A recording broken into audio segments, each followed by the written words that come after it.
Muy bien, entonces vamos a empezar. Muy buenas tardes con todos. Para los que están conectados y los que están en las redes también, bienvenidos a la quinta fecha del seminario El Perú como Proyecto, Contribuciones desde la Arquitectura y el Urbanismo, organizado por el Centro de Investigación, Arquitectura y Ciudad, CIAC. Mi nombre es Betty Chávez y estaré acompañándolos en la moderación del evento del día de hoy. Y el día de hoy tenemos el agrado de presentar el conversatorio Manufactura Robótica para la Arquitectura, a cargo de los especialistas Federico Dankelberg y Sophie Le Bienvenu. Además, como panelistas nos acompañan el arquitecto Beno Juárez, pionero en tecnologías de fabricación digital, cofundador de la red latinoamericana de Fab Labs y creador del proyecto Floating Fab Amazon. Asimismo, el ingeniero David Chávez, director general del Centro de Tecnologías Avanzadas de Manufactura CETAM, y finalmente el ingeniero Rubén Parisuaña, CEO de Mecanos Automation SAC, especializado en robótica industrial, especialista en tecnología de soldaduras y sistemas robóticos. Posterior a la presentación, los ponentes y los panelistas y yo participaremos de un conversatorio que ahondará sobre las ideas propuestas en la exposición, las experiencias de los panelistas y las proyecciones a futuro sobre estas nuevas tecnologías en el marco nacional. A continuación voy a leerles una breve sumilla de la presentación. En la constante búsqueda del territorio tecnológico en la arquitectura, nos unimos a grupos de especialistas multidisciplinarios para encontrar las herramientas adecuadas para desarrollar la manufactura robótica. Al llevar a los límites la tecnología, podemos realizar obras arquitectónicas complejas que no pudiesen realizarse con mecanismos actuales. El hecho de investigar constantemente y experimentar posibilidades nos permite llevar a la arquitectura a otro nivel. Asimismo, la colaboración con otros sectores y el trabajo en equipo permite diversas posibilidades. Un libro abierto para seguir escribiendo sobre la manufactura y las grandes estructuras que podríamos realizar de manera industrializada, que permitiría bajar costos y mejorar la falta de infraestructura en el país. Después de esta breve introducción, entonces, sobre la ponencia, voy a proceder a darle paso a Sophie y Federico. Bienvenidos y adelante. Muchas gracias, Betty. Gracias, Betty, y gracias al CIAC por la invitación. Espero esté divertido este conversatorio. Vamos a explorar y compartir algunas ideas que tenemos nosotros en la cátedra de la Facultad de Arquitectura y ojalá pues podamos tener una acalorada discusión al final. Procedo a compartir pantalla.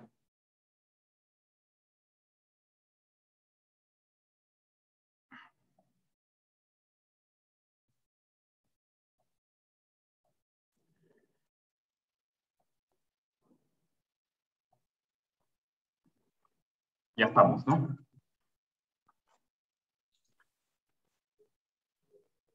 Bueno, manufactura robótica para arquitectura. ¿Por qué no para la construcción también, no? Pero vamos a verlo desde el prisma que nos compete a nosotros los arquitectos. Entonces allá vamos, y donde nos vamos es que nos encontramos con fotos como estas. Esto es construcciones, esto es arquitectura, esto es Cusco, ¿no? Por acá, por Perú. Y el diseño arquitectónico que construye estas edificaciones, o el diseño arquitectónico al cual nosotros estamos acostumbrados a diseñar, está ligado completamente, o es completamente inherente a la tecnología que se usa. El arquitecto usa tecnología para diseñar, y para este diseño construirse se usa también tecnología. Entonces la arquitectura y la tecnología están muy ligados, y la tecnología disponible, tanto, valga la redundancia, tecnológicamente disponible como comercialmente accesible, junto a otros aspectos, son los que dibujan la identidad cultural de una ciudad, de un país, de una región. La tecnología disponible, asequible, es un factor enorme de la identidad cultural de una región, la selva, la sierra, otras regiones en el mundo. Y es evidente que los arquitectos recurren a la tecnología disponible, tanto alta tecnología como lo que le llaman el low cost technology, tecnología de bajo costo, pero al fin y al cabo entran en un globo de tecnología constructiva y tecnología de diseño. De nuevo estoy mostrando imágenes muy familiares a nosotros, pero quiero que nos pongamos el prisma de la tecnología. Este es un muro de adobe que este señor está construyendo su propia casa, seguramente, en un modelo de autoconstrucción. Son ladrillos que seguramente él mismo ha hecho y que él mismo está apilando y que él mismo está pegando. Hay ahí todo un conocimiento tecnológico sin duda ancestral, pero conocimiento tecnológico que convierte este elemento, este pedazo de barro y paja en un componente indispensable para la construcción, que también puede haber sufrido mutaciones o industrializaciones, en la cual ese adobe, ese ladrillo de barro se convirtió en este elemento prefabricado de cemento, llamése una bloqueta,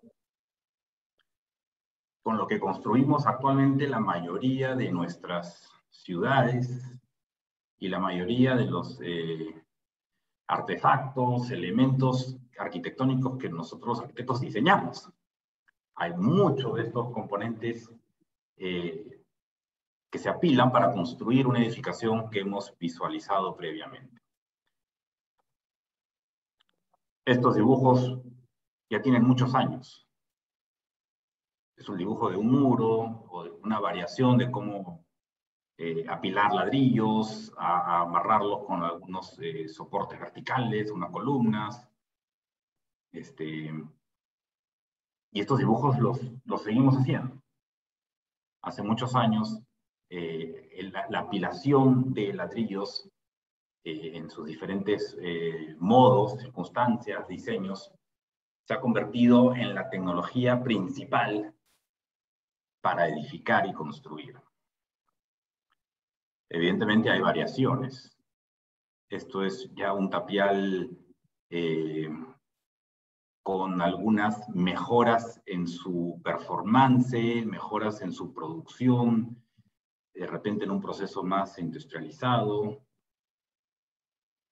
con resultados mucho más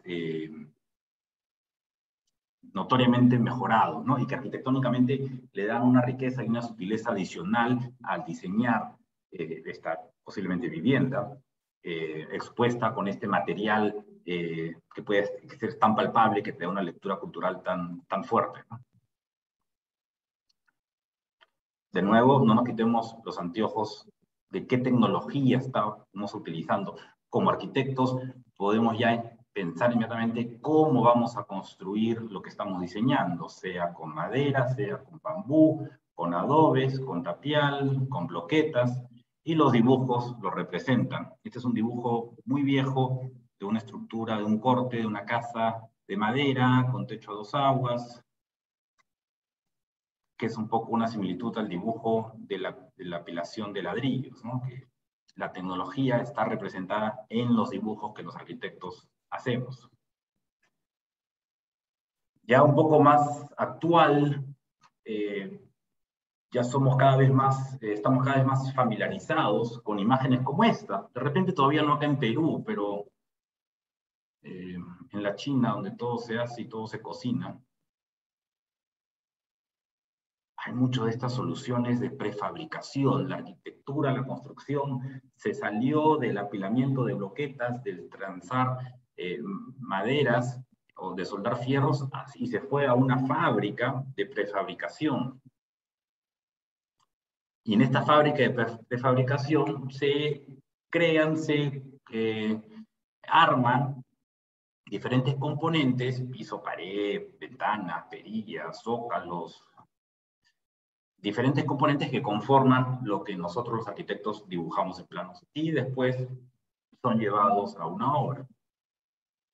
La prefabricación es, pues, innegable las ventajas que esto tiene en costos, en rapidez, por ende en costos, y la eficiencia que uno puede tener, un constructor puede tener en el diseño con alta demanda de prefabricación. Estos son contenedores adaptados, ¿no? También hay una preocupación cada vez más reciente sobre la economía circular y el reciclaje y ver qué esfuerzos los arquitectos y los constructores podemos ahondar y profundizar para evitar desperdicios tanto en el sector construcción como en otros sectores. Pero la arquitectura también es esto. Edificios de vidrio, esto es en Londres, el Banco Lloyds, al costado hay una grúa, porque hay otro edificio que se va a hacer al costado, seguramente con mejor tecnología, seguramente más moderno, y esto también forma parte de la identidad ya cultural de esta ciudad. Si nos ponemos los ojos, los lentes de la tecnología, esta construcción del año 85, 1985, ya hace, no quiero ni sumar, estaba ligada a muchos avances constructivos, tecnológicos del momento que permitió al arquitecto hacer estas grandes estructuras de grandes luces. La industrialización del vidrio le permitió hacer vidrios de mayor escala.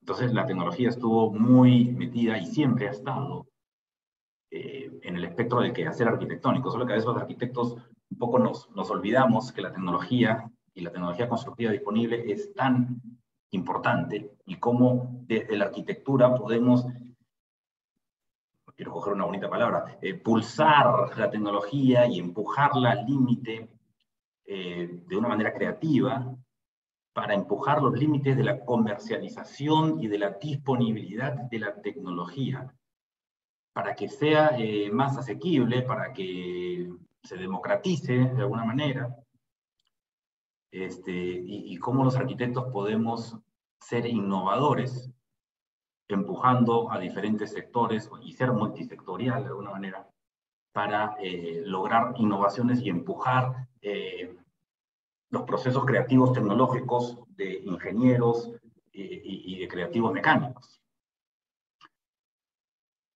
De alguna manera eso sucede con muchos diseños de software que son probados en diferentes oficinas de ingeniería y de arquitectura, y los mismos programadores del software están en constante feedback o reciprocidad con las oficinas de diseño para lograr la optimización del producto, el cual se está comercializando, el producto software. Bueno, entonces, el software ha ido avanzando, la tecnología ha ido avanzando, los procesos constructivos se van optimizando, geometrías complejas, como la estación de King's Cross en Londres de hace 5 o 8 años, el software permitía diseñar estas geometrías y la construcción o el método constructivo de su momento permite hacer una construcción óptima, panelizada y con grúas pilotadas manualmente. Llevar estas piezas donde hay 3 operarios esperándola para ensamblar. Esa es la tecnología actual. Pero si miramos en otros menesteres, ya desde los años 70 aparecen estos señores, o estos que quieren ser señoras y señoras, que de alguna manera han ido contando un cuento también bastante apocalíptico, ¿no? Por un lado hay muchas teorías, conspiraciones. El ser humano va a crear su propio Waterloo. Pero bueno, aparecen estas criaturas. Entonces, el sector construcción, la manufactura, ha estado pensando, ¿qué vamos a hacer con esto? ¿Será posible que esta utopía, nos va a quitar el trabajo, nos va a reemplazar, vamos a quedarnos todos sin trabajo. ¿Qué va a suceder? Estos se están haciendo cada vez más humanos, quieren parecerse a los humanos los hacemos cada vez a ellos más humanos.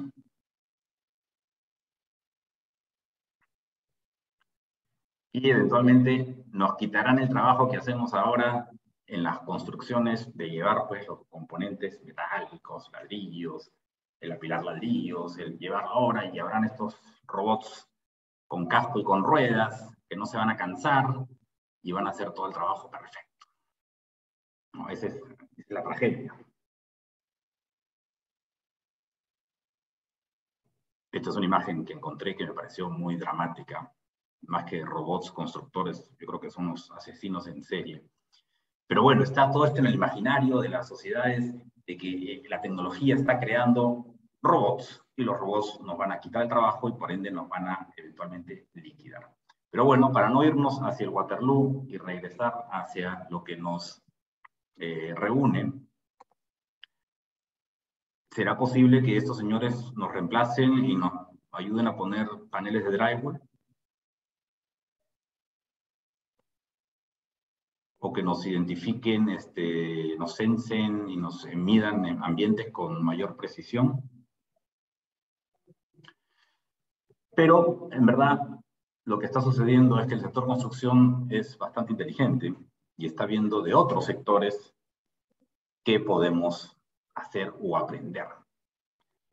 La industrialización es un sector que está mucho más desarrollado que la construcción. Está mucho más desarrollado porque prácticamente es prefabricación. Uno está prefabricando un carro, si encaja ese término, para que después el carro salga a rodar por las calles. Entonces, en ese proceso de prefabricación se puede optimizar los tiempos, se puede optimizar el material, reducir los residuos. Y la tecnología se fue diseñando para ese proceso. Entonces no se requería robots con 2 patas y con cabeza y con cara humana, sino básicamente se requería solo el brazo. Pero que el brazo sea de repente mejor que el brazo humano, ¿no? Que tenga mayores articulaciones, mayor fuerza y mayor precisión. Otros robots, esto es China, Amazon, son estas plataformas que llevan estos archivadores o el reemplazo de los pallets, ¿no? De las parihuelas con ruedas y con inteligencia para saber a dónde van. Bueno, saber a dónde van, hay que informarles, programarles a dónde van. Esto es Lima. Esto es una fábrica de vidrios en el Perú. De nuevo, la industrialización de los vidrios, de los componentes de los carros. Empezaron a utilizar partes robóticas o brazos robóticos. Entonces, en Estados Unidos, hace ya unos 10 años, apareció SAM. SAM es este robot, pareciera un robot KUKA, marca KUKA es una marca alemana, hay varias marcas, que empezó a lo que estas imágenes que les mostré antes, catastróficas, empezaban a hacer, era apilar ladrillos. Acá tengo un pequeño video. So our system is called SAM for Semi-Automated Mason, and it's been developed by our company, Construction Robotics. The SAM system is working alongside masons, helping them install brick. They can handle a wide variety of bricks that are used out there in construction, primarily for veneer commercial construction, most of your institutions, your schools. It's really designed to help your commercial masonry contractors increase their productivity and help reduce some of the heavy lifting from the mason. The mason still works alongside SAM. They're still responsible for setting SAM up. They're still responsible for striking the joints and ensuring the best wall quality and using some of the knowledge and the skills that they have, but they don't have to have the physical demand on their body that they might previously. That can help even some of the older masons work alongside SAM and not have to lift and place every brick. And we're successful here, and we can bring robotics and automation in the industry. If we can help construction as a whole be more successful, that's really going to ultimately help. El shotcrete, el revestimiento de cemento en spray, es muy fácil de robotizarlo, de programarlo por donde voy a hacer. Hasta ahora la arquitectura poco ha tenido que ver en estos ejemplos que les muestro. De repente acá un poco ya hay una mirada un poco más arquitectónica basada en la tecnología que se está creando. Esto es el MIT en el año seguramente 2010, no me equivoco, donde un robot adosado a un carro con panel solar construyó un anillo de espuma completamente automatizado.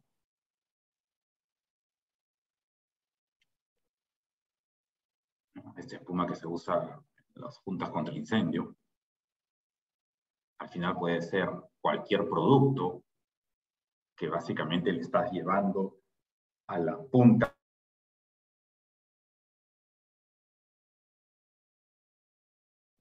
Y hay un componente arquitectónico. No se está solamente apilando ladrillos. Se está haciendo un diseño en el cual la tecnología lo permite. Y ahí se va a su casa el robot. Después ya otros atrevimientos académicos más osados han puesto un taladro en un robot. Espero que eso no reemplace a los dentistas. Y este taladro lo han puesto ya con unos troncos. Los ingleses siempre hacen estas travesuras. Después le ponen unas sierras y empiezan a tratar de buscar formas de modelar recursos naturales con mayor precisión, ¿no? Porque lo que está haciendo ahí puede ser perfectamente hecho por un humano, pero es en la precisión, la repetición, la rapidez que la robotización permite, ¿no? Y ya elementos más arquitectónicos, esto es Stuttgart. Todavía los estoy llevando por un periplo por diferentes ciudades. Estuvimos en Boston, pasamos a Londres, ahora estamos en Alemania. Esta es la Universidad de Stuttgart, que tiene un centro de investigación muy interesante, en el cual realizan ejercicios de construcción novedosa con tecnología novedosa. Esa tecnología novedosa es la utilización y la automatización de la construcción mediante brazos robóticos, utilizando diferentes materiales que han, digamos, sufrido algunos avances tecnológicos. En este caso, el robot no está apilando ladrillos, no está escupiendo espuma, sino está tejiendo. Entonces, el diseñador, el arquitecto, tiene el diseño de un espacio y este espacio lo concibe diseñando un tejido. Utilizaron fibra de carbono para que tenga una dureza y una resistencia necesaria o mínima indispensable. Y el robot empezó a tejer estos aros, ¿no? Acá hay una pequeña animación también de ellos que voy a correr.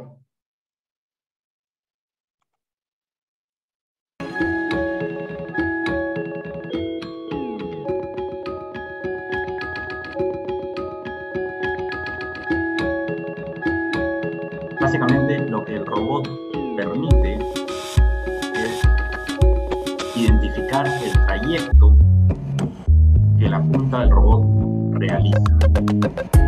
Y como arquitectos ya podemos ser responsables no solo del diseño, del espacio, del programa arquitectónico, sino del diseño del sistema constructivo. Siendo robot y siendo utilizado es el trayecto lo que es importante. Y cómo así se diseña apilando ladrillos. No vas a poner el ladrillo de encima hasta de abajo.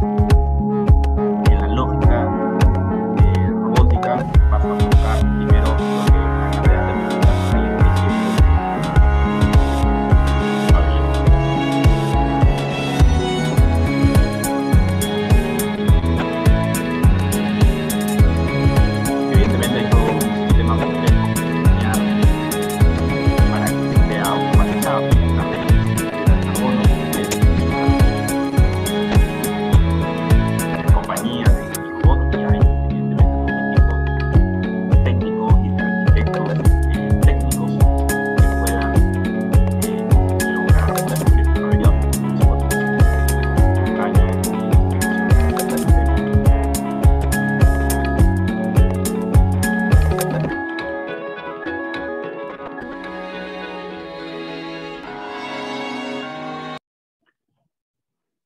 Básicamente los drones son pequeños robots y el término pick and place, o recojo de un sitio y pongo en otro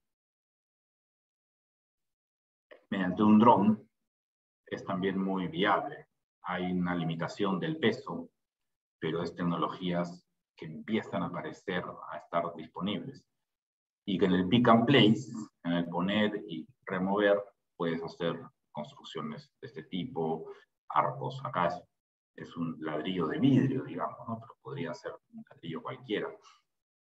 Y este robot ha ido apilando los ladrillos. Entonces ha sido programado para poner un ladrillo en su sitio correcto.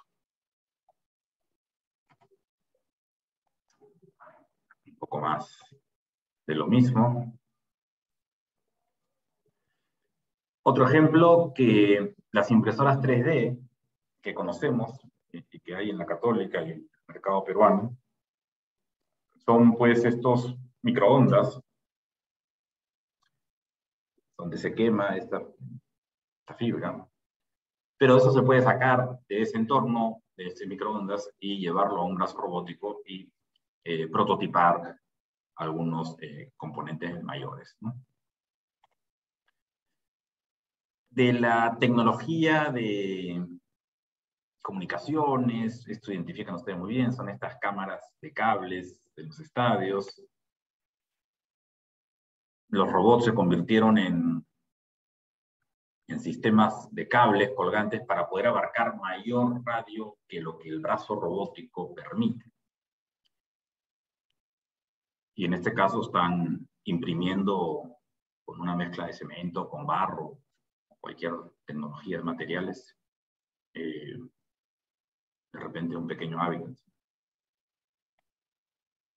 Tecnología robótica, de repente, y esto es una conversación para otra presentación, son tecnologías que se pueden diseñar para que estén inherentes en el componente de diseño.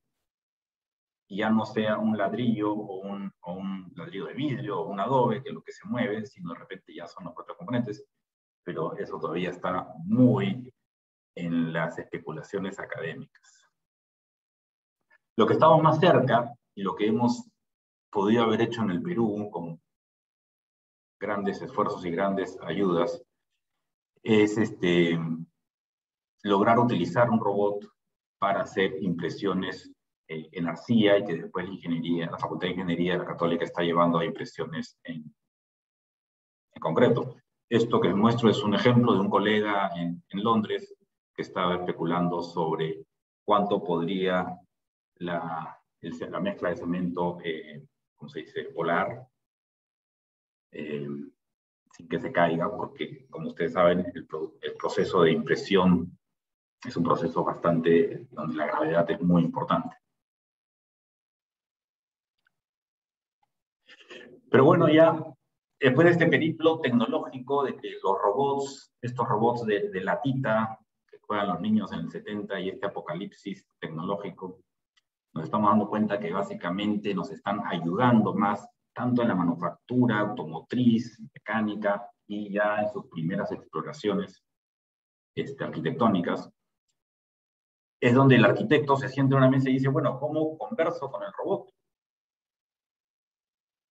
Y no se trata simplemente de decir, bueno, hay que ser un programador o hay que ser un ingeniero mecánico, sino hay que utilizar el software correcto. Este es el software arquitectónico. Esta es una imagen de AutoCAD 2021. Me robé esta imagen de internet porque también mostraba una vivienda, una situación muy ordinaria dentro del aspecto arquitectónico. Pero después puedes dejar el AutoCAD y utilizar este software que es muy similar, que es el Rhino, porque el Rhino tiene una interfaz adicional paramétrica que es el Grasshopper. Tiene nombre gracioso, yo sé, Grasshopper. Y básicamente te permite documentar un pensamiento paramétrico, donde documentas un proceso de diseño. Ya no produces solamente un objeto terminado, sino documentas todo el proceso en el cual pudiste realizar ese producto terminado. A ese plugin, y en el ejercicio que después Sofía explicará que hicimos en Lima, conocimos unos alemanes muy tromes que habían realizado un plugin para Grasshopper para controlar un robot. En este caso era un robot marca KUKA.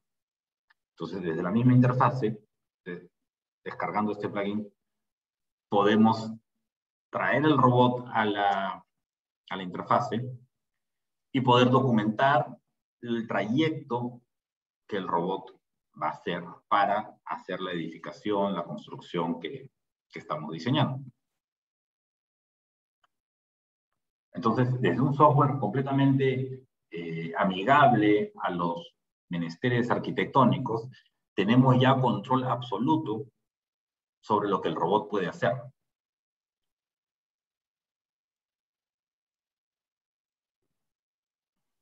Se puede simular en la computadora los movimientos que el robot va a hacer. Dentro de tú tipeas o te dan las opciones qué tipo de robot tienes, qué alcance, qué radio, qué fuerza. Y de tal manera, digamos, sentimos que es los dominios arquitectónicos en los cuales estamos nosotros formados o acostumbrados, están conectándose cada vez más o yuxtaponiéndose con otros rubros. Bueno, no muy lejanos, la mecánica, la mecatrónica, la ingeniería de materiales. Y es donde creemos que la formación arquitectónica ya no puede ser sola y exclusiva, digamos, para arquitectos, sino tiene que ser mucho más colaborativa con diferentes ingenierías y el resultado sería mucho más innovador. Sofi, te dejo para que nos cuentes qué hemos podido hacer en Perú. Te dejo de compartir y compartes tú. Gracias, Federico. Espero que sigan ahí, estén divirtiéndose. Y ahí seguimos. Voy a compartir un videito. A ver.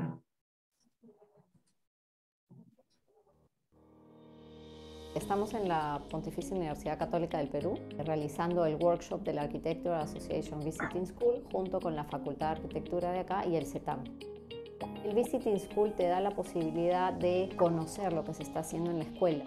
Este año hemos decidido trabajar en arcilla. La arcilla nos permite materializar rápidamente los ejercicios de diseño que hagamos en un sistema de construcción aditiva. La elección de trabajar con arcilla se debe a poder diseñar y experimentar con procedimientos cotidianos, tradicionales que han estado al alcance de nosotros y se han servido como método constructivo por muchos años. Clay is one of the most fundamental form-making material. It's involved, as far as I'm concerned, with what I like to call tangible thinking. When you're forming clay, if you're a potter, for example, or a sculptor, the forming process, the thinking process, the visualization process, all become one. And I think that relationship between the thinking and the making is something which we should remember. The biggest goal for participating in a workshop such as this is to really introduce the students to the wide range of technologies that are available to them, including parametric control of robots. Traer conceptos que a lo mejor en Lima o en Perú no están muy desarrollados desde otros países y que los estudiantes puedan conocer que eso existe y que es accesible. Creo que los estudiantes entienden que esto es una tecnología que está ahí, que se puede usar y que ellos pueden aprenderla sin mucha dificultad. Veo con mucho optimismo a través de la tecnología el futuro.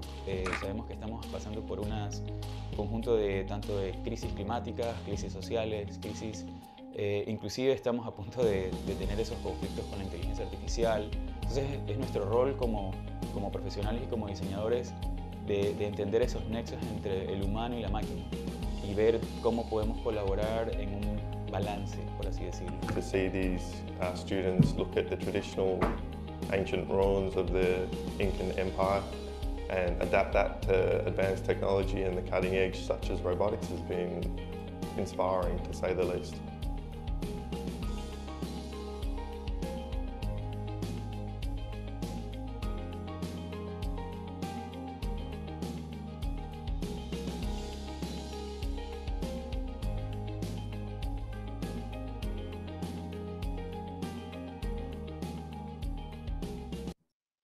Bueno, ya creo que han tenido una buena introducción de lo que fue el workshop del Visiting School. Nosotros realizamos en 2 oportunidades, en el 2017 y en el 2019, 2 workshops a través de la Escuela Prestigiosa de Arquitectura de Londres, el Architecture Association. Brindamos estos 2 talleres, en donde la idea era que en 10 sesiones súper intensivas, los estudiantes acompañados de tutores con mucho conocimiento de manufactura robótica, donde tuvimos en el primer workshop a Johannes Brauman de la Association for Robots in Architecture y a Pradip Devadas, y también nos acompañó Arthur Mani, que tiene mucha experiencia en diseño paramétrico y en fabricación digital.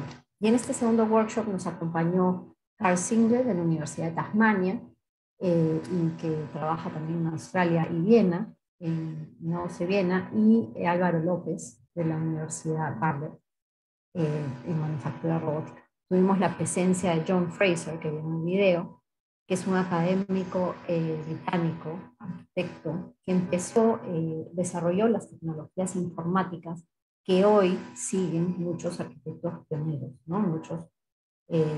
Muchos arquitectos que son influenciados. Él publicó el libro An Evolutionary Architecture.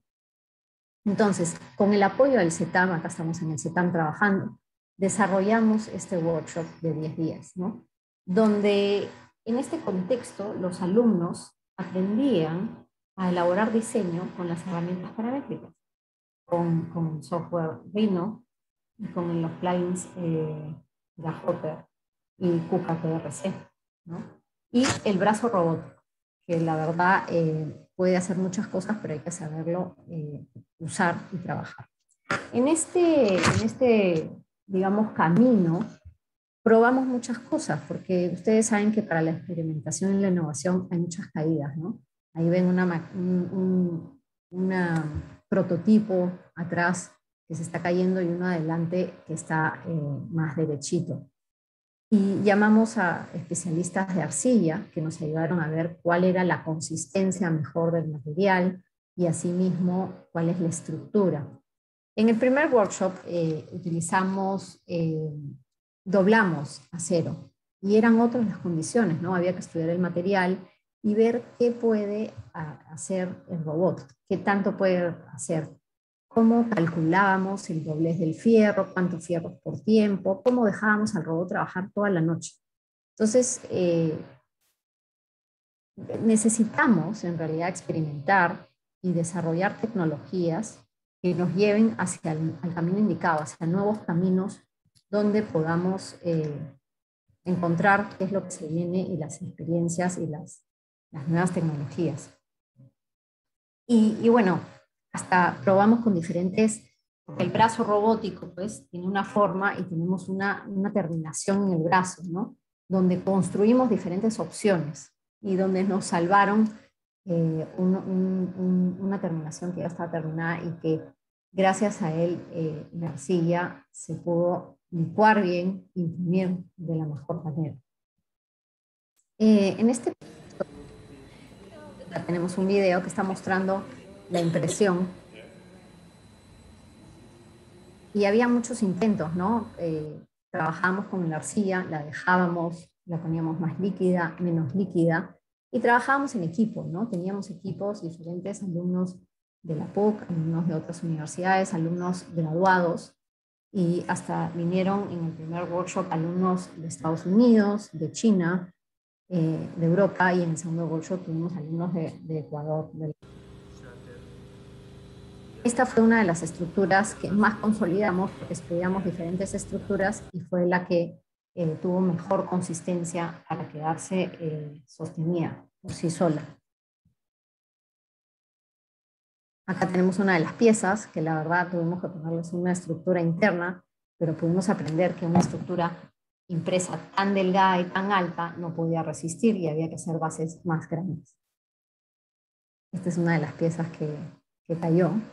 Y son partes pues, del camino de encontrar la manera adecuada de construir y de formar un buen proceso desde el inicio, ¿no? Cómo haces el logaritmo al inicio, que lo puedes poner en Grasshopper que funciona, la traducción al software, al plugin PRC, para después ver finalmente cómo funciona el robot, porque uno cree que funciona de la manera que lo has pensado, pero no siempre es así. El robot dejó de funcionar una noche y teníamos que imprimir para el día siguiente, finalmente volvió a producir, y hasta con los especialistas nos costaba, ¿no? Es un largo camino. Esta es una de las piezas que construimos nosotros para poder adjuntarla al robot y poder imprimir la arcilla.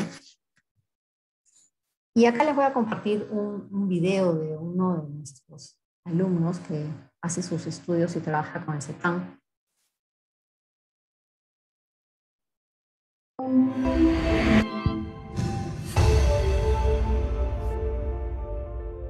El proyecto en el que venimos trabajando activamente desde mediados de 2020 tiene como objetivo diseñar y construir un sistema de impresión 3D autónomo, desmontable y preciso que nos permita construir viviendas usando mezclas de suelo estabilizados con aditivos orgánicos y morteros a base de cemento Portland. En esta línea, en esta primera etapa inicial, hemos desarrollado un primer prototipo de sistema de impresión 3D para la fabricación de elementos estructurales y arquitectónicos. Este sistema se compone de una bomba de mortero. Guido nos acompañó en el último workshop y él está haciendo unos estudios de impresión, ¿no?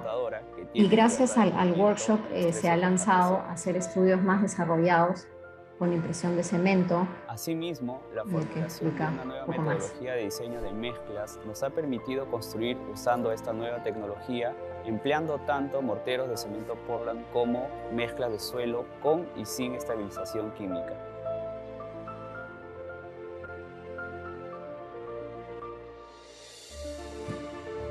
Podemos construir elementos mediante manufactura aditiva usando mezclas de suelo tradicional,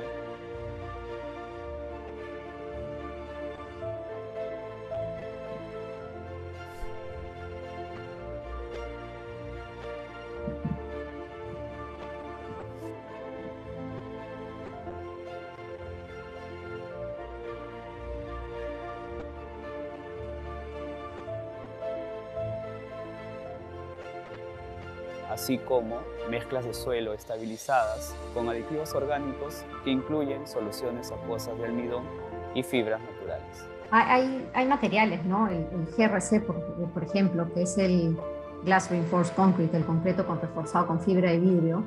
Son investigaciones que se hacen en el proceso y después se aplican en proyectos y en otras escalas, ¿no? Acá se está estudiando el tema de cómo darle más consistencia al material, que fue uno de los temas que estudiamos en el workshop. ¿Cómo le das consistencia al material?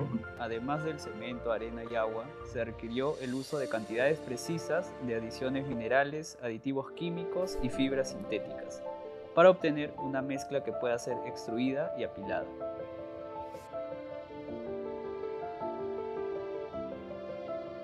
Unidas mezclas compatibles con este nuevo proceso constructivo, es posible explotar todas sus ventajas. Y acá está el desarrollo de diseño, una mayor rapidez constructiva y una importante reducción de costos al no emplear encofrados, reducir la mano de obra y optimizar el uso del material.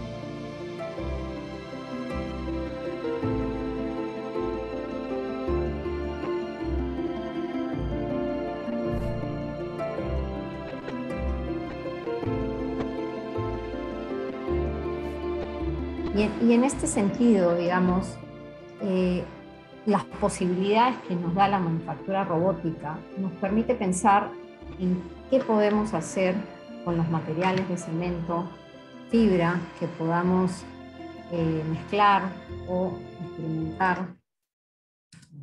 Estoy tratando de pasar a la próxima diapositiva. Pero no. Antes de acabar el video. La idea es cómo podemos entonces, voy a dejar de compartir de la única manera. ¿Cómo podemos pensar qué podemos hacer, ¿no? En el país si tuviéramos un brazo robótico y podemos investigar con materiales como cemento, con fibra, podríamos hacer unidades que repetimos. Porque comprar un robot no es caro y ahora Rubén nos va a comentar después. pero tenemos muchas posibilidades para desarrollar otro tipo de infraestructura, otro tipo de arquitectura. Y con esta imagen, uy, me vuelve a salir el video.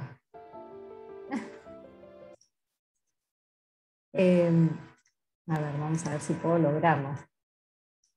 Vamos a ver, pero en este sentido de lo que hemos visto hoy día y de lo que permite la tecnología, lo que permite la manufactura robótica, ¿ustedes creen que estamos colaborando de alguna manera con el cambio climático? Nuestra profesión, nuestro sector es responsable de los gases del efecto invernadero. Quiero llevar la conversación hacia una dirección más allá de lo que es la manufactura robótica y cómo podemos nosotros aportar al medio con la manufactura robótica también, ¿no? Tengo una serie de preguntas y con Federico podemos abrir un panel de discusión con nuestros panelistas. Luego tenemos otra pregunta, ¿no? ¿Cómo hacemos las cosas y cómo las construimos? Muy importante.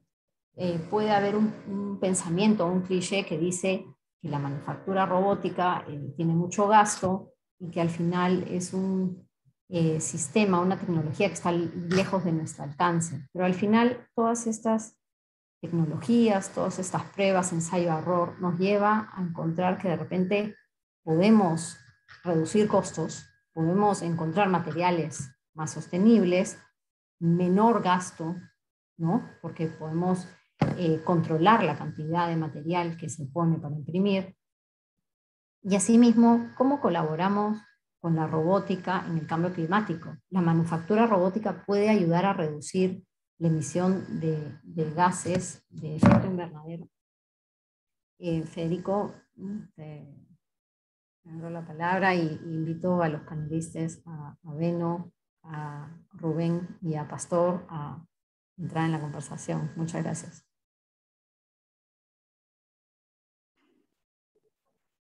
Hola Beno, ¿cómo estás? Saludos Sofi, Federico, qué alegría, Betty y a todos queridos amigos. Fascinante realmente y me quedo también con las preguntas, me quedo dando vuelta a las preguntas que planteas al final de la presentación.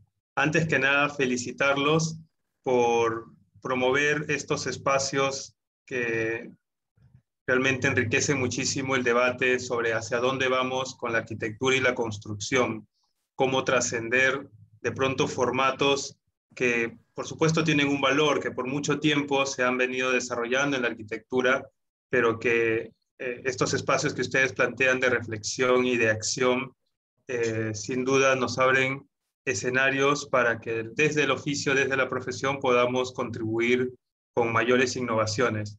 Tomando la primera parte de Federico, en el que mostrabas las técnicas, ¿no?, que hoy en día son de pronto más habituales en nuestro contexto, es interesante ver cómo y esta reflexión, ¿no?, entre cómo está la disciplina de la arquitectura versus la industria en general, ¿no?, que se mueven seguramente a distintas velocidades. Efectivamente, cuando vemos de pronto el nivel de madurez industrial en el que se encuentra el mundo hoy, podemos estar hablando de un nivel de 4 o 5.0, ¿no?, las tendencias más avanzadas. Cuando vemos las técnicas constructivas locales, especialmente en el Perú, hemos desarrollado una herramienta para medir justamente cómo nos encontramos en distintos sectores, incluido el de construcción, respecto a madurez industrial. Y podríamos decir que Perú se encuentra más o menos en un rango de 2.2 a 2.4 en términos de industria 1 a 4.0. ¿Qué significa esto? Que la mayoría de tecnologías que respaldan o en las que se sustentan los procesos constructivos son tecnologías mecánicas, mecánicas eléctricas y algunas de pronto digitales, pero muy poco. En ese sentido, el debate que ustedes abren realmente ofrece grandes oportunidades para que podamos dar ese salto hacia una industria ya no 3.0, sino 4, o que mejor aún 5.0, que creo que desde la industria 5.0 podemos encontrar muchas respuestas a estas inquietudes que planteabas al final, maestra Sofi. Bueno, algunos puntos que me gustaría dejar sobre la mesa también, recogiendo la presentación y las inquietudes planteadas. El primer punto es, si bien hay un una utilización, un despliegue de técnicas digitales y de tecnologías digitales para la parte de elaboración de la propuesta, el diseño, la conceptualización. Una vez que se llega al producto final, este producto que se entrega a la realidad se convierte en un producto analógico. ¿Cómo seguir? ¿No? Es decir, utilizo robots, utilizo algoritmos de inteligencia artificial, de pronto plugins de diseño paramétrico, pero al final llego a un producto que es analógico. ¿Cómo fomentar o fortalecer que el producto final, la arquitectura, el espacio que vivimos, continúa con esas propiedades digitales? Esa sería una primera reflexión. Un segundo punto efectivamente tiene que ver con los ciclos regenerativos. Cómo las nuevas tecnologías o las tecnologías digitales nos ayudan de pronto a entender que lo que estamos creando no solamente es una acción, sino un proceso, ¿no? No es un producto, es un proceso, y cómo las tecnologías digitales hoy en día nos entregan también herramientas para diseñar ya no solamente el producto, sino todo el ciclo de vida del producto. Creo que ese es otro desafío súper interesante, que va de la mano con este concepto de ubicuidad. Creo que la tendencia general de todas esas tecnologías es hacer que la arquitectura y la construcción sea cada vez más ubicuo. ¿Qué quiere decir esto? Por ejemplo, un caso muy simple, la energía eléctrica. En la industria 1.0 la energía nos la proveíamos principalmente, por ejemplo, mediante el carbón. Y era un proceso, vamos a decir, de transporte por partes, ¿no? Un flujo de bits, ¿no? De pequeñas partes. Teníamos que cargarlo o llevarlo en animales para transportarlo desde los centros de acopio hacia los centros de consumo. En la industria 2.0 aparece la electricidad, aparece el motor a combustión y aparecen las redes, ¿no? Pasamos de las intermitencia a la red. Por ejemplo, la central hidroeléctrica o térmica, desde la cual se produce la energía y se lleva a las ciudades, ¿no? Esto va evolucionando hasta que llegamos a la industria 4.0 y hoy en día hablamos de las ciudades inteligentes donde tú no tienes una central, sino que desde cualquier lugar puedes proveerte la energía mediante, por ejemplo, paneles solares o mediante la creación de tus propios dispositivos eólicos, etc. Entonces la energía se atomiza, se distribuye y se hace ubicuo. Donde yo estoy, puedo proveerme del recurso que quiero. Lo mismo pasa gracias al Wi-Fi, ya no necesitamos ir a lugares determinados para acceder a información, sino donde yo estoy, accedo a la información, accedo al recurso, y lo mismo puede empezar a ocurrir con el agua, etc. ¿Por qué es importante esto? Porque la construcción, gracias a estas tecnologías, a la robótica, a la fabricación digital, etc., se está haciendo cada vez más ubicuo. Y ahí creo que hay una gran oportunidad para justamente aportar en la sostenibilidad planetaria, es decir, máquinas que donde tú las pongas, automáticamente toman los recursos locales, ya no necesitamos transportar los recursos locales, ¿no? Ni por bits, ni por redes, ni nada, sino desde el lugar donde se encuentra, toma los recursos locales y construye lo que tú quieras, ¿no? Ese es el concepto que, por ejemplo, diversas oficinas, Foster and Partners, NASA, etcétera, la agencia europea, están desarrollando para colonizar Marte, la Luna, etcétera, ¿no? Y finalmente, desde esta mirada del ubicuo, que es el otro punto que ponía en la mesa,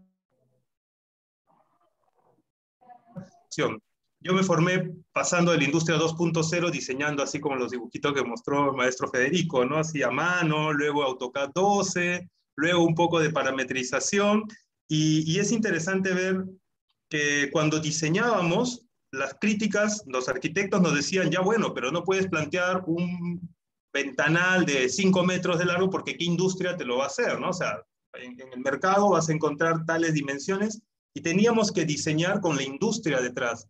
Una de las grandes ventajas que la robótica y la democratización de estas tecnologías nos brindan en el ámbito académico es que ya no necesitas diseñar con una industria detrás. Tú creas la industria, tú diseñas la industria. Así que ese es otro gran desafío que nos permite pasar de un modelo formativo del consumidor de tecnología al prosumidor de tecnología. Bueno, hay muchos más puntos, pero en verdad agradecido de esta oportunidad y bueno, dejo el espacio abierto para los colegas.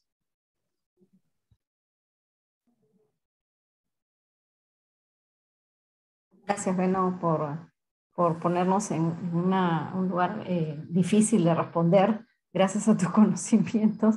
Me ha gustado prosumidor de tecnología y me gustaría escuchar de repente de Pastor cuáles son sus opiniones y qué le ha parecido lo que hemos hecho con el CETAM. No hemos tenido la oportunidad de conocernos, pero hemos trabajado muchísimo con el CETAM.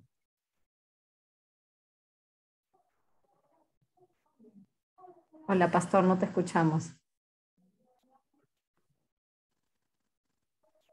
No se puede comunicar. En esto de prosumidor de tecnología... Ya pude, es que el anfitrión no me dejaba activar el micro, ahora sí, perfecto. Sí, mucho gusto, muchas gracias por involucrarme, y a través mío, digamos, todo el apoyo de ingeniería. Un honor compartir con ustedes esta iniciativa de la incorporación de tecnologías robóticas automatizadas y su diálogo natural con la arquitectura. Yo sigo con mucha admiración lo que se está volcando en esta sesión y quiero introducir una idea que es, digamos, la comidilla en los círculos de los que nos dedicamos a la manufactura, en la onda esta de la industria 4.0 y todo, ¿no? Y fíjense que siempre caemos, ¿no? En el gran sumidero de la discusión sobre un trinomio harto conocido por todos nosotros, que es el tema, el trinomio de la forma, la función y la materia. Y este equilibrio dinámico que se alcanza en cada estadio del desarrollo tecnológico de nuestra civilización no es la única que ocupa el planeta, ¿no? Hay otras culturas, otras civilizaciones que conviven con nosotros y que comparten y que compiten espacios y cosas más allá, pero vamos a dejarlo eso.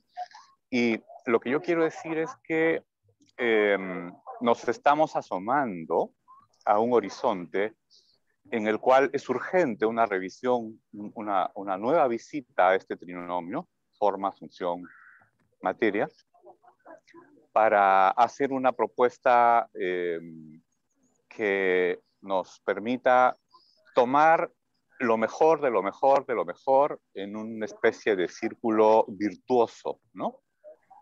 Que inclusive por realimentación nos lleva a cosas que esta generación, nosotros y aquellos que estamos en deber de formar, los que nos seguirán, todavía no podemos vislumbrar en su alcance cabal. Y ya lo sugirió Beno, va a ser la manufactura robótica la que nos permita colonizar, no me gusta ese verbo, colonizar otros planetas, otros espacios, ¿no? Pero por ahí va a ser, no hay forma de que una cuadrilla de constructores se vaya y adelante el campamento para que luego vayan los personajes importantes a morar en otro planeta. Eso no va a ocurrir, ¿no? Pero, ¿qué vemos en el fondo de eso? Vemos que una confabulación, ¿no?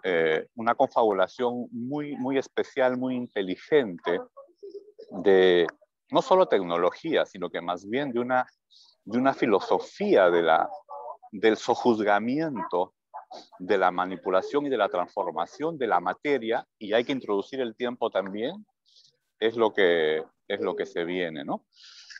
Pero hablando de industria y hablando de la construcción y de la ocupación del espacio en lo urbano, en lo social, en nuestro entorno más cercano, lo que queda claro es que esto va a ser precisamente una industria. Y entonces, como tal, se rige por unas dinámicas económicas y financieras muy visibles, muy a la vista, donde hay algunas reglas de juego. Entonces viene la conjetura de la burbuja inmobiliaria china y todo eso. La lección que uno se lleva es que hay que formarse muy inteligentemente para poder ser dialogante, propositivo en ese entorno, ¿no? Y entonces, lo primero que me toca que decir es que nosotros tenemos que flexibilizar la formación de nuestras futuras generaciones en arquitectura, en ingeniería, en diseño en general, preparándolos no solo en el vocabulario, ¿no? Que es el dominar el interfaz por acá o por allá, de cómo se trabaja con las tecnologías aditivas, con las sustractivas y todo lo demás, sino más bien en las nuevas propuestas, en los nuevos paradigmas de diseño para poder habilitarles, lo dijo Beno también muy claramente, en un mercado que está entre 2.4, 2.5, quizás 3, digamos en las escalas de de generaciones tecnológicas, pero que compite y que está demostrado y que inserta a una ciudadanía global, a un mercado global, personas con talento, con aportes y con competencias y con desempeños a la vista muy o por encima de lo que su humilde origen peruano podría presuponer, ¿no? Entonces, ese es nuestro desafío. Y ese es el primer punto que quería poner. El segundo viene casi por gravedad, por así decirlo, y tiene que ver con la apropiación, con la versión peruana autóctona de toda esta avalancha de oportunidades que se nos vienen y que quedan repentinamente a nuestro alcance, ¿no? Contarles un poquito, justo Guido, que ha salido en el video, está ahora trabajando un prototipo, no un prototipo, sino ya un modelo operativo de modelado, de impresión, por así decirlo, de viviendas a escala natural, para 125 metros cúbicos de volumen, ¿no? Entonces a un arquitecto le puedes decir, mira, ¿qué puedes pensar? ¿Qué puedes proponer con 125 metros cúbicos? O sea, un 5 por 5 por 5. Piensa en una ocupación del espacio de 5 por 5 por 5 y todo lo que puedas crear, todo lo que puedas prescribir, se puede implementar ahí. Volvemos al trinomio forma, función, material, con esta gama de opciones. Y entonces, eso se va, digamos, se está construyendo actualmente. Hemos puesto ya la base de la zona donde se está armando el equipo. Debe debutar más o menos en los primeros meses del próximo año. Y luego estamos listos, encantados de poder jugar con ustedes y de poder, digamos, probar y ensayar todo lo que se pueda para aprender, primero por error y luego por experiencia y después por inteligencia. Pero en ese estamos, ¿no? En el CETAM. Entonces, sientan como hasta ahora que es su casa, que los acoge, de hecho lo es, y los invitamos a pensar en eso. A ver, ¿qué podemos hacer desde la arquitectura, desde el diseño, con la ocupación inteligente de un espacio con manufactura aditiva de 5 por 5 por 5 metros? Estamos hablando de 125 metros cúbicos. Y finalmente, para cerrar esta breve alocución, quería reflexionar un poco sobre los elementos tecnológicos, ¿no? Y ver lo que ha pasado ya en otras industrias donde se ha tenido ya una permeabilidad inevitable de las tecnologías robotizadas. La industria automotriz, por ejemplo, es un ejemplo muy gráfico, muy visible, y se ve claramente, ¿no?, que el desplazamiento de la mano de obra de poca elaboración, digamos, de poca complejidad intelectual, es inevitable. Es más, está en los objetivos de la adopción de estas propuestas tecnológicas. O sea, no es una cosa que uno dice, oye, miren, ocurre como una consecuencia. No, sino que es parte del diseño. Es decir, se busca que sea así. Y eso tiene varias lecturas. La segunda es que la autoconstrucción, que viene muy, digamos, arraigada en la idiosincrasia del peruano promedio, puede ser llevada también a una siguiente versión, ¿de acuerdo? Porque ese instinto, esa mentalidad, esa vocación autoconstructora puede ser tecnológicamente asistida y hay muchas ventajas, ¿no? En el Perú, además de pelear con la gravedad y el clima, también tenemos que pelear con las aceleraciones y los desplazamientos de nuestro querido suelo andino sísmico, pues, ¿no? Y eso no es poca cosa. Y finalmente, ingentes, enormes oportunidades de emprendimiento, esto es digno de mencionarse, detrás de la idea, detrás del paradigma de la construcción como servicio, ¿de acuerdo? porque lo que la robótica aplicada a la manufactura de la edificación no puede hacer es reemplazar el diseño, la creatividad, el componente crítico, y no solamente crítico, sino el gatillador de todo el proceso, por así decirlo, ¿no? Entonces, aparecen, se manifiestan enormes, numerosísimas oportunidades para el emprendimiento, para la innovación, para el desarrollo, detrás de estas propuestas, y eso es lo que yo animo a que trabajemos, a que pensemos y lo apuntalemos, porque no nos podríamos perdonar no ser participantes de esa oportunidad, ¿no? De cristalizarla, de materializarla, de hacerla realidad. Nosotros, y hablo como académico, nuestros alumnos principalmente, las futuras generaciones, ¿no? Eso quería decir, muchas gracias por la oportunidad y reitero el compromiso de recibirles en el CETAM para acompañarles en esta aventura. Muchísimas gracias. Muchas gracias, Pastor. Muchas gracias, David. ¿De repente alguna réplica por parte de Sofi, Federico o los panelistas? A ver, yo creo que el desarrollo de poder construir estas casas y pensar en las necesidades, siempre desde arquitectura buscamos alianzas con otras facultades y con otros especialistas, pero yo tengo un interés particular de cómo llevar la manufactura robótica a de verdad resolver algunos asuntos, ya sea de necesidad de vivienda o de necesidad de mejora de procesos y de poder apoyar a reducir los gases de efecto invernadero en el cambio climático. Son muchos temas, ¿no? Los podemos dividir en tres, pero ¿cómo con esta idea que nos ha dejado Pastor David de un prototipo, lo podemos repetir en una zona del Perú? Yo pensaba en el suelo sísmico, ¿cómo hacemos para imprimir este espacio y que no se derrumbe como nuestras maquetas, ¿no? ¿Cómo podemos suplir algunas necesidades?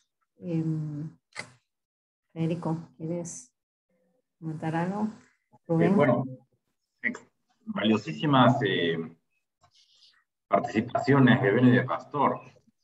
Me gustaría escuchar a Rubén. Sí, Rubén, únete a la conversación. Betty, la moderadora, nos lo permite. Rubén, ¿qué supuesto, opinas Rubén. tú? ¿Qué nos cuentas?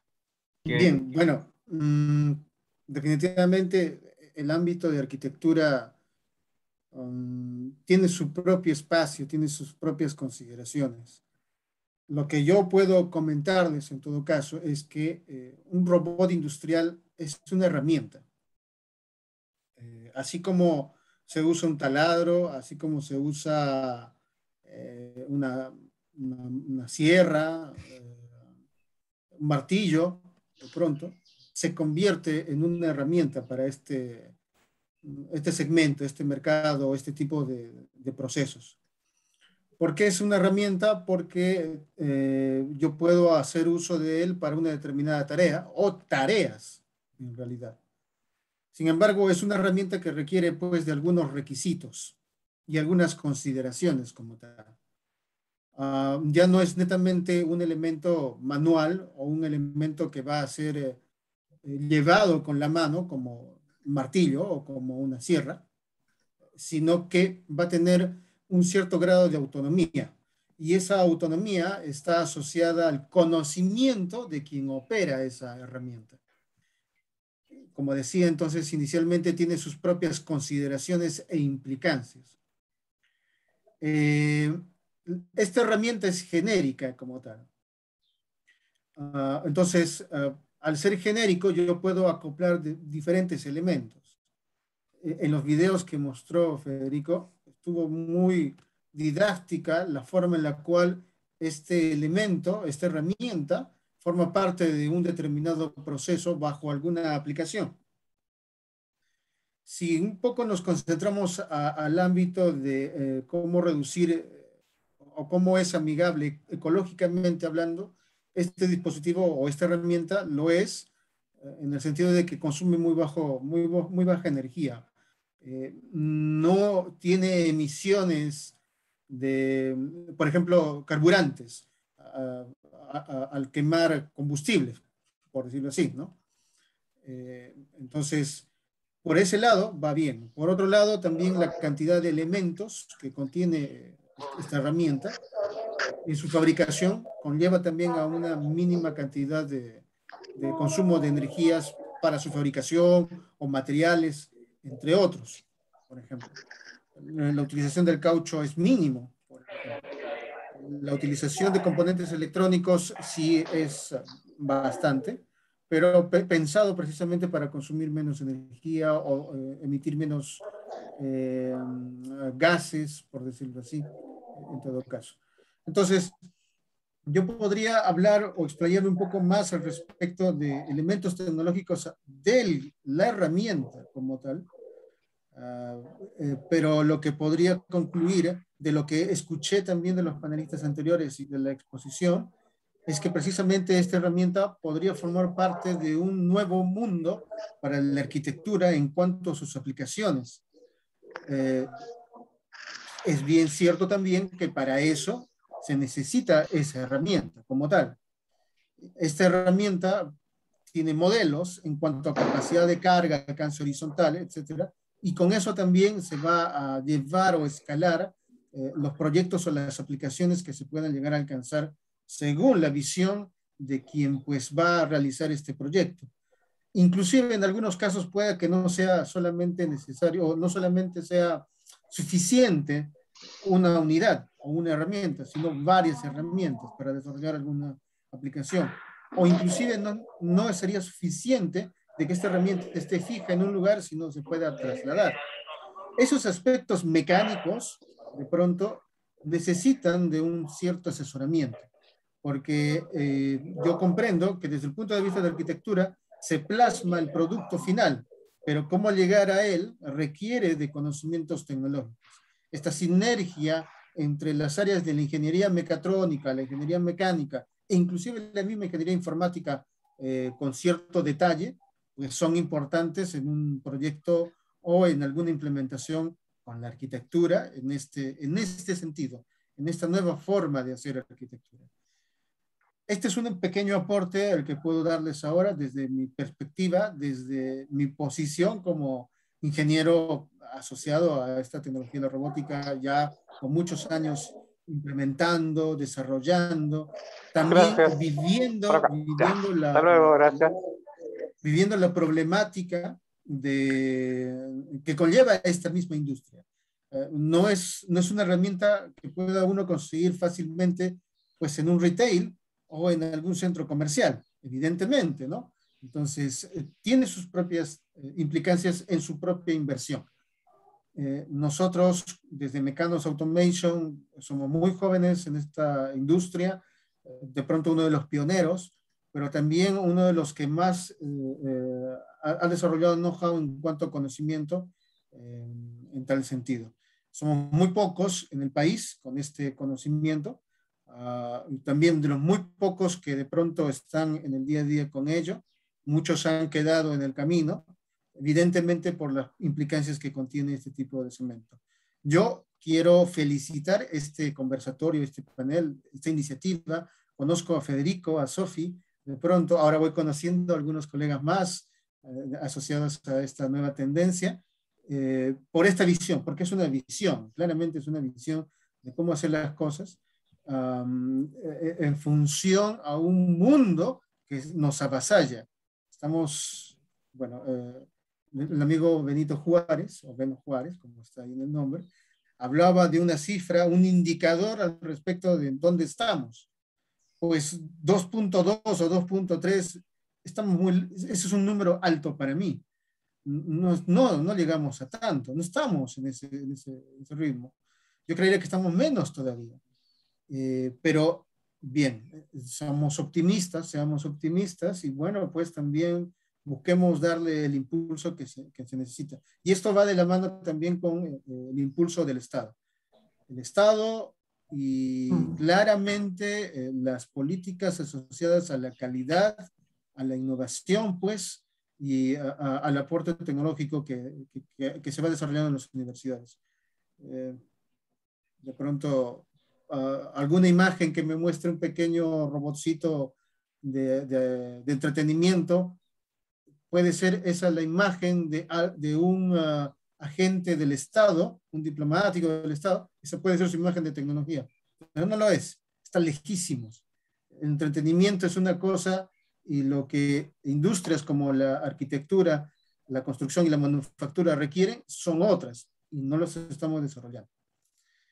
Entonces, este es mi pequeño aporte, Sofi. Gracias por el pase, gracias por esta oportunidad. Acepto réplicas también, evidentemente.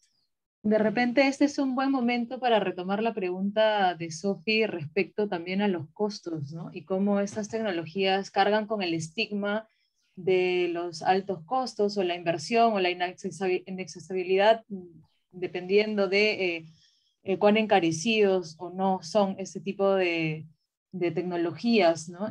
Tú que estás de repente en la industria, más en la industria peruana, ¿nos podrías contar cómo lidian con el tema de los costos y si efectivamente es un estigma que crees que se va a mantener o es una brecha que se puede ir acortando, ¿no? La tecnología es algo que evoluciona exponencialmente y siempre en los inicios tiene unos costos elevados y una inaccesibilidad determinada, pero con el paso de los años siempre esas brechas van disminuyendo. ¿Cómo tú lo ves desde tu conocimiento dentro de la industria, ¿no? Peruana? Bien, Betty. Es una buena consulta, de pronto. ¿Por qué no tenemos la implementación que tiene Europa, Estados Unidos y Japón en Sudamérica en general? Somos un número muy pequeñito con respecto al mundo en cuanto a implementación. Porque hay que tener en cuenta que en estos otros países desarrollados, además de tener la tecnología propia, es decir, ellos crean esa tecnología, donde también sus costos son relativamente reducidos, también se suma al impulso del Estado en promover. Tú haces investigación, te pago por hacer investigación. Lo implementas en una empresa, te pago por implementar en esa empresa. Las empresas que quieren consumir esto, subvencionadas por el Estado. Y así podría estar hablando en forma de financiamientos, por un lado. Por otro lado, ¿por qué implementar un robot industrial y por qué no seguir con personas haciendo ese mismo trabajo en una industria europea o de primer mundo? Porque allá la mano de obra es carísima, muy cara, y acá la mano de obra es muy barata. Entonces, ¿dónde podemos encontrar ese costo-beneficio? Si finalmente 5 personas no suman un gasto para un empresario. Y eso tratando de verlo como si fuese una industria formal. Imagínate el informal. Entonces, los costos son muchísimo más bajos todavía. Esto va cambiando paulatinamente en el sentido de que existe rotación y que cada vez las personas van buscando trabajos diferentes, más cómodos, con menos esfuerzo, con menos riesgos. Entonces va cambiando, pero no aceleradamente. Eso todavía sigue habiendo un gran número de mano de obra cualificada, porque ni siquiera es calificada, en muchos casos, cualificada, grande, que yo puedo disponer y no necesito implementar una tecnología con cierto automatismo, entendiendo que la automatización tiene un costo de inversión inicial relativamente alto, porque en el tiempo lo recuperas. A eso se le llama costo-beneficio, precisamente, ¿no? Un retorno de la inversión. Entonces, ese tipo de aspectos son pues los que todavía no permiten este salto. Sumado ahora también al desconocimiento por parte de los profesionales de tecnología en cuanto a qué es un robot industrial. Ya se nos ha dado en muchas empresas que creen que van a reemplazar una persona con un robot industrial. Exactamente igual, saca una persona y pone un robot. Eso está mal, muy mal concebido y forma parte de nuestra educación, que claramente es una mala educación. ¿Y por qué es una mala educación? Porque no hay de pronto los lineamientos apropiados, las experiencias apropiadas o los intercambios apropiados con industrias que ya lo han utilizado y que pueden dar a conocer esos alcances, o un asesoramiento como el que nosotros podemos dar. Entonces, cuando dicen voy a cambiar una persona, no es así. Se cambia el proceso como tal, porque esta herramienta llamada robot industrial necesita de otras cosas para que funcione. Así como cuando termina de hacer su trabajo, necesita otra forma cuando va a ser entregado. Hay un cambio en cuanto a la logística, por ejemplo. La logística o la ruta crítica de producción cambia. Y eso también va a estar claramente asociado en la arquitectura. Afortunadamente, la arquitectura es, digamos, un ámbito nuevo, es un nicho importante, interesante, el cual puede tener mejores bases, porque recién va empezando. Pero la industria nuestra como tal tiene ese desfase, tiene esas complicaciones y tiene esas consideraciones. De pronto, repito, como parte de este mundo, el cual nosotros vivimos en este segmento, en este mercado industrial, puedo darles ese comentario. Muchas gracias, Rubén. Voy a leer una pregunta de los invitados, de repente para los panelistas o los ponentes. Nos preguntan qué papel juega la arquitectura vernacular en todo este proceso de aplicación de nuevas tecnologías en la arquitectura actual. Sabemos que la industria de la construcción sufre un gran problema por su improductividad, falta de estandarización y mejora de gestión. Con estas nuevas tecnologías podemos mejorar estos puntos, pero si de por sí es complicado una aplicación en Lima, a ver, por este problema, ¿es el Estado en gran medida el responsable de que llegue a todo el país? ¿Cómo vemos dentro de este proceso la arquitectura? Sí, creo que se refiere a la arquitectura vernacular, ¿no? ¿Cómo se puede hermanar la arquitectura vernacular con la aplicación de estas nuevas tecnologías para resolver los problemas más urgentes? A ver, arquitectura vernacular. Para estar en la misma línea, por lo menos de acá de los presentes, cuando yo mostré una casa de bambú, es una arquitectura vernacular. Cuando mostré una arquitectura de adobe, ¿es una arquitectura vernacular? Creo que sí. Para mí eso es tecnología, solo que tecnología histórica, ancestral de alguna manera, por ponerlo. Se está diseñando con esa tecnología y con esa materia. Las nuevas tecnologías, aunque ya estarán viejas ya estos robots, perfectamente pueden fusionar ambas y lograr un producto tecnológico, por ende de diseño, por ende de hábitat, novedoso, diferente, creativo. El historicismo, el romanticismo de la arquitectura vernacular es muy válido. El carácter, la identidad que eso tiene es muy válido.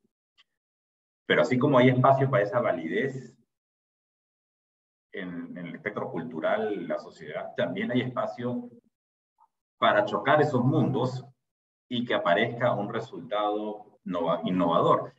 Habrán fracasos, pero nosotros en la academia sentimos que tenemos que estar ahí en el borde de los dominios completamente industrializados o comerciales de nuestra industria o de nuestra experiencia laboral, sino tenemos que ponernos en el borde del abismo y ver qué tan lejos está el otro lado.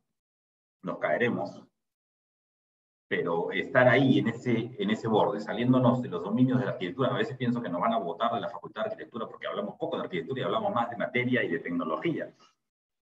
Pero por otro lado pienso, no, es correcto traer estas discusiones acá. Y esta pregunta me parece muy válida. Pero hay espacio, creo yo, para la innovación y criterios vernaculares, unirlos, no sé qué otro sinónimo puedo escoger, jugarlos con tecnología que puede Rubén ayudarnos a acceder, o que eventualmente pues ya sea también vernacular estos robots que puedan ayudarnos a la industria de la construcción, ¿no? Ir a Sodimac y comprarte un andamio robotizado que te pueda ayudar a construir, sea en Cusco, sea en Yurimaguas o sea en Lurín. Esa masificación de la industria, como bien describió Rubén, es difícil, no hay apoyo del Estado, la mano de obra acá es muy barata, hay un desconocimiento tecnológico, pero bueno, estaremos nosotros en la historia por haber hecho estas batallas y estos diálogos. Federico, precisamente tú hablabas de un andamio robotizado, por Ya decirlo lo así. tienes. No se trata de eso. Se trata que finalmente lo has asociado a una herramienta más. Y es a lo que yo comentaba. O sea, un brazo robótico antropomórfico es un producto, es una herramienta, pero puede existir un sistema cartesiano que se parece a un andamio robotizado. Entonces, sigue siendo otra herramienta, y así por el estilo. Claro, hay herramientas con cierta simplicidad y otras herramientas con cierta complejidad. Y si les damos un poco de inteligencia artificial. Claro, por supuesto, o sea, ¿qué Que aprendan conlleva de a sus que... errores. Claro, claro, evidentemente. A ver, veamos. Un producto que tiene una cierta inteligencia tiene un valor. Un producto con más inteligencia tiene más valor, por decirlo así. Pero ¿cuál es su valor más allá del elemento mecánico como tal? Es el elemento informático, por ejemplo. Y sí, existen teorías asociadas a la inteligencia artificial, ¿no? Como son las redes neuronales, entre otras teorías y otros tipos de estrategias de control, claramente. No digo que sea imposible, pero en algún momento se va a dar. La autonomía va a estar en función a cuánto aplicamos de esto, cuánto aprendemos de esto, cuánto desarrollamos sobre esto, ¿no? Y bueno, pues actualmente los valores de inversión de un brazo antropomórfico con respecto a años pasados ha empezado a tener un valor menor de inversión. No deja de ser todavía alto, pero yo creo que ya están más aterrizados, cada vez más aterrizados. El tema acá es saber usarlos. Si no lo usamos, si no lo sabemos usar, no le damos esa continuidad y esa constancia en las aplicaciones, no vamos a poder entender su valorización y cómo implementarlo en un proyecto para que exista un retorno de la inversión. Además, si no las utilizamos, nos van a pasar por delante, ¿no? Se nos va a pasar las oportunidades por delante. Y yo creo el tiempo es algo que nunca se recupera. Yo creo que herramienta, lo que has dicho, ¿no? No pensemos que no podemos hacer todo tipo de arquitectura, podemos hacer muchos tipos de arquitectura, pero las herramientas hay que aprovecharlas. Y yo creo que los cambios en la historia son necesarios o caen por su propio peso, y eso se llama evolución. Cuando empezó la escritura, ¿no? Hace muchos años atrás, la población tenía mucho miedo de perder el habla, ya no se iban a comunicar. Eso fue un paso, ¿no? Drástico. Y luego la industrialización es otro cambio. El desarrollo, por ejemplo, de los contenedores en el mundo cambió la perspectiva. Todo lo que se manufacturaba en el occidente empezó a manufacturarse en el oriente. Y gracias a los contenedores llegó la tecnología de Japón a nosotros y ahora todo lo que viene de China. Y bueno, tendrá sus bemoles, pero es lo que tuvo que pasar.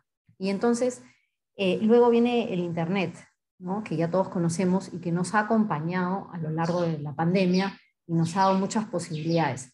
Y la manufactura robótica es algo que está delante nuestro y que debemos aprender cómo utilizarla, porque el quedarnos con o sin trabajo va a ocurrir por una pandemia, por una crisis política, pero siempre hay que estar aprovechando esas oportunidades, agarrarlas y seguir hacia adelante, yo creo.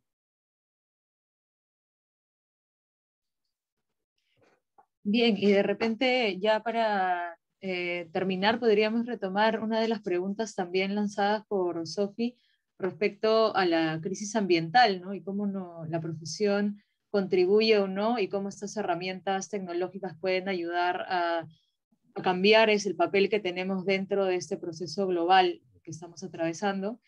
Creo que ya Rubén habló sobre las emisiones puntuales de los usos de estas tecnologías, pero de repente Beno nos dio algún insight sobre cómo el uso de tecnologías puede ayudar a cuestionar la centralización de la producción, es que ya no tenemos que extraer materiales de un punto y trasladarlos a otro, generando emisiones de transporte para la construcción. Ahora este tipo de robots nos permiten trabajar con materiales locales, nos permiten construir, obtener recursos más propios de donde se va a operar. Un poco, ¿qué opinas desde tu posición como director de los Fab Labs aquí en Latinoamérica, en Perú, que trabajas también en proyectos en regiones, no necesariamente en la metrópoli o en los lugares más industrializados? Cómo la implementación de tecnologías de fabricación digital o robóticas pueden contribuir a resolver el problema de la crisis ambiental. Gracias, Betty, y gracias, Sofi. Es una de las preguntas centrales en todo el trabajo que venimos realizando en la red FAB a nivel local y a nivel regional. Hace unos 3 años atrás tuve la oportunidad de conversar con George Church, es uno de los genetistas más importantes del mundo. Él es el que está trabajando para revivir al mamut. Y él, entre los distintos proyectos que tiene en cantera, por ejemplo, también la inmortalidad del ser humano, grabar películas en bacterias, etc., tiene un proyecto que es crear suelo a partir de capturar CO2 con bacterias y que estas bacterias lo conviertan en suelo urbanizable. Y le comenté de la experiencia, y a propósito también de la pregunta sobre la arquitectura vernácula, ¿no? Le conté de la experiencia de los huros, de las islas de los huros, cómo en un espacio tan reducido han logrado generar un ciclo que les permite sembrar o cultivar el material, tomarlo, convertirlo en suelo, pero no solo en suelo, lo convierten en vivienda, en muebles, utensilios, medios de transporte, etc. Y esto con el tiempo se biodegrada, pasa nuevamente el ciclo, ellos gestionan el recurso de una manera muy hábil, muy inteligente. Y creo que aquí tenemos una clave para entender el futuro de, digámosles, de estas herramientas o de estas capacidades extendidas del ser humano, ¿no? No solamente verlos como constructores, sino como gestores de esos recursos locales, y afortunadamente en el Perú tenemos una infinidad de recursos locales que podemos utilizar y una explosión de posibles proyectos para los que, como los que han estado mencionando, ¿no? Cómo yo gestiono un determinado recurso local, cualquiera que éste sea, y lo convierto en arquitectura que va evolucionando. Creo que esa sería una gran contribución para la pregunta o el desafío que plantea Sofi. Y también me gustaría mencionar algo respecto a qué pasa con los puestos laborales, ¿no? Creo que es un tema muy sensible. Si yo soy un empresario, probablemente lo que voy a ver es la relación capacidad versus recursos empleados, y si los robots o los sistemas de automatización que estoy incorporando en una empresa pues me permiten incrementar la capacidad y reducir empresario, la toma de decisiones es clara, ¿no? Si lo vemos en un aspecto un poco mayor, y especialmente aprovechando el espacio donde entiendo tal vez todos, o si no la mayoría, están vinculados al mundo del diseño, de la arquitectura, de tomar decisiones en macro escala, creo que sí es importante considerar la evolución tecnológica a la par de la evolución social. Es decir, si yo evoluciono la tecnología y me desentiendo del sistema social, estoy generando una crisis sin duda, ¿no? Es habitual ver estos anuncios de despidos, etc. Pero por el lado productivo, si bien la tecnología puede estar generando este impacto en los empleados, el impacto positivo que genera es la reducción de costos, ¿no? Es decir, no he visto hasta el día de hoy una sola protesta porque los costos de los productos hayan reducido, ¿no? Se hayan reducido. Ese es un impacto directo de la tecnología. Entonces, ¿cómo los conciliamos? Existe algo que se llama la taxonomía de Bloom, los animaría a verlo, que es ya un aporte bastante antiguo, creo que de los 70, si mal no recuerdo, que ha sido actualizado, que ha sido actualizada, y que nos habla de los procesos cognitivos de las personas, ¿no? Y distingue entre los procesos cognitivos de orden inferior y superior. Y es interesante porque nos permite ver en dónde están nuestras mayores potencialidades como futuros profesionales. muchas de las profesiones o actividades que realizamos a veces son mecánicas, monótonas, etcétera, y qué genial que vengan los robots y que los reemplacen. Pero como individuo y también como tomadores de decisiones en otra escala, es importante considerar el flujo hacia los procesos cognitivos de orden superior. Listo, maestro. Gracias. Y felicidades, por supuesto, por el super evento. Muy bien, muchas gracias, Beno. De repente algunas palabras en réplica o finales de Federico o Sofi en los minutos que nos quedan. La recolección del carbono, ¿no? Recientemente en Islandia ha empezado a funcionar la fábrica de recolección de carbono para poderlo poner de nuevo en el subsuelo, ¿no? Es una obra importante y muchas empresas en el mundo se han unido en esto. Y como en el sector construcción, que contamina, es bastante contaminante, no solo en cómo se construye, sino después en la utilización de los edificios.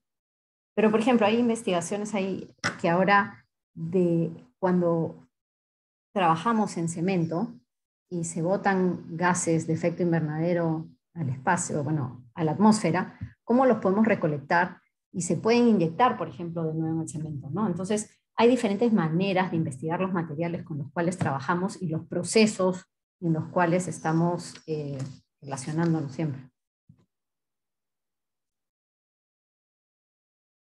Yo sumaría, viendo ya, parándome en la Facultad de Arquitectura de la Católica, que es de repente una de las cuantas facultades dentro de la Católica que tiene una responsabilidad directa sobre lo que se construye. Y la construcción tiene una responsabilidad directa sobre el cambio climático. No serán pues esa creatividad no va a salir de la Facultad de Derecho, de la Facultad de Ciencias Sociales, va a salir de la Facultad de Ingeniería, la Facultad de Arquitectura, los que estamos ligados a los procesos constructivos, ¿no? Entonces, desde la Facultad de Arquitectura, ¿qué pensamiento estamos nosotros inculcando para la preocupación del uso desmedido del cemento, de la producción del clinker, los fletes, el transporte? Y si es que hay cabida para una agenda que se gire un poco la formación arquitectónica de la facultad, asumiendo estas preguntas, estas preguntas que van decantándose en responsabilidades que vamos a tener que ir asumiendo, ¿no?, en la formación de colegas de diferentes generaciones.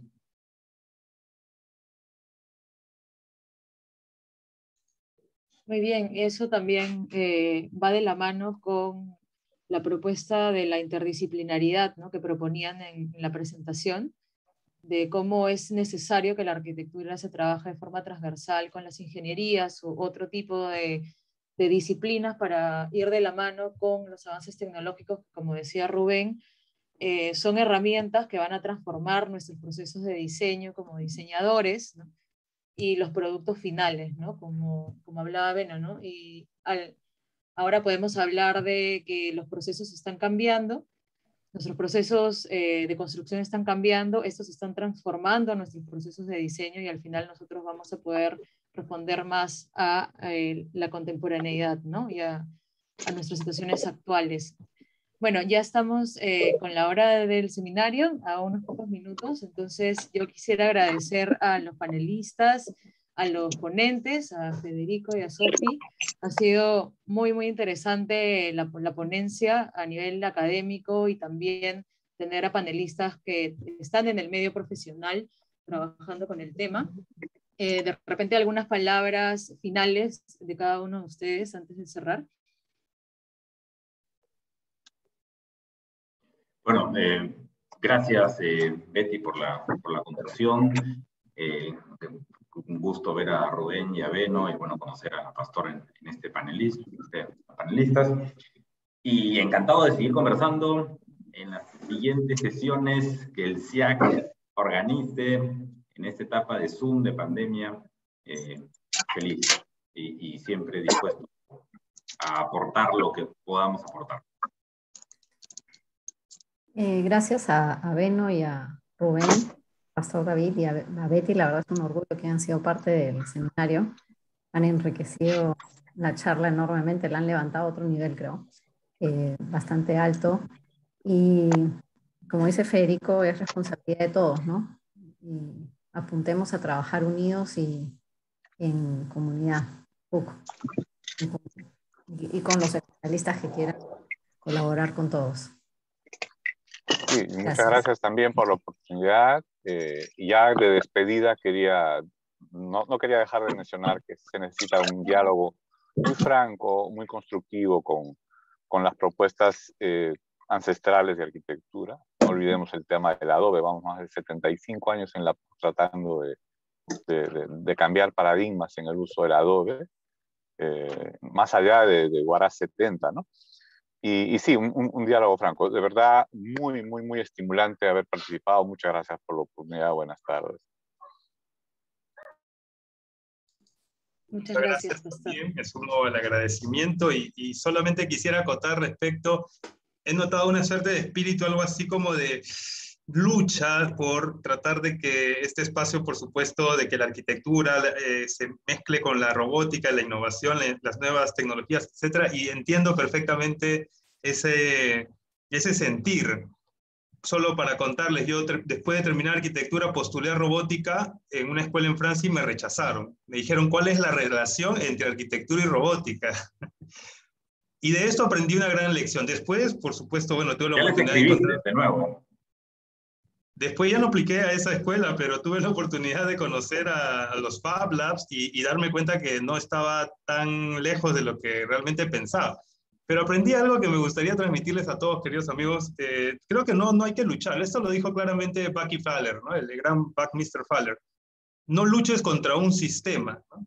Crea algo que lo haga obsoleto.